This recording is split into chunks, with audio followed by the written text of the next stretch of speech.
हा जनतेचा विजय आहे.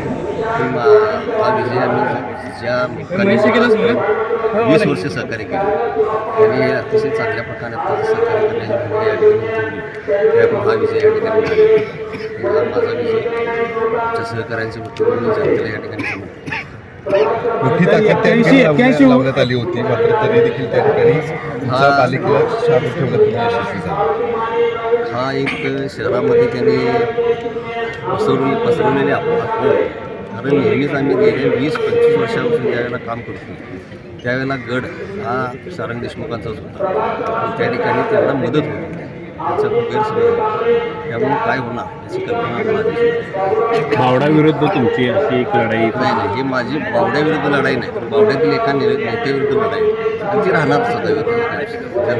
मला जो त्रास आहे तो बावड्यातल्या जनतेला त्रास आहे. त्यामुळे माझी लढाई बावड्याविरुद्ध नाही, तर बावड्यातल्या नेत्यावर. शारंग देशमुखांना टार्गेट केलं असं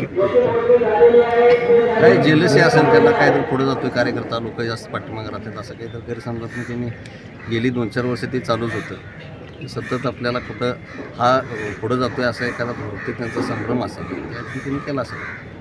पण हा निकाल नेमका आता त्या नेत्यांना सुद्धा काय सांगायला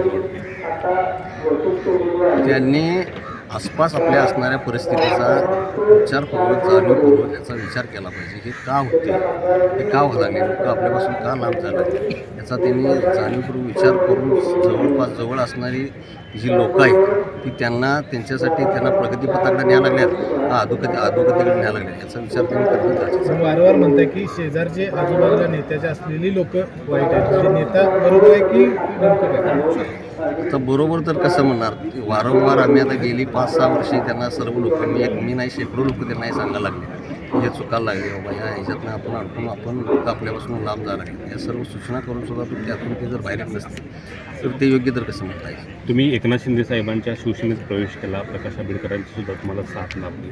नेमकं आता कोल्हापूरकरांनी सुद्धा शिवसेनेवरती विश्वास दाखवल्याचं दिसून येते. कोल्हापूर जिल्ह्यातील जनतेने नेहमीच शिवसेनेला साथ या ठिकाणी दिली. आजपर्यंत तुम्ही इतिहास बघितला तर शिवसेनेच्या पाठीमागे राहण्याचा धोरण हे कोल्हापूर जिल्ह्यातील जनतेने नेहमीच स्वीकारले आणि आदरणीय उपमुख्यमंत्री एकनाथजी शिंदे साहेब हे एक विकासात्मक दृष्टिकोन घेऊन जाणारं नेतृत्व आहे आणि कोल्हापूरवर त्यांचं एक विशेष सहकार्य निधीच्या माध्यमातून असेल, विविध योजनांच्या माध्यमातून असून ते कोल्हापूरला नेहमी या ठिकाणी सहकार्य करत असतात. त्यामुळे आमचे आकर्षित त्यांच्याकडे आम्ही झालो होतो आणि त्याची प्रचिती त्यांनी ताबडतोब आम्हाला कितीतरी कोटी रुपये निधी देऊन या ठिकाणी केलेली आहे. भविष्यात कोल्हापुरावर प्रगतीपथावर न्यायचं असेल, या कोल्हापुरातील बऱ्याचशा सार्वजनिक समस्या सोडवायच्या असतील तर महायुतीशिवाय या ठिकाणी पर्याय नाही.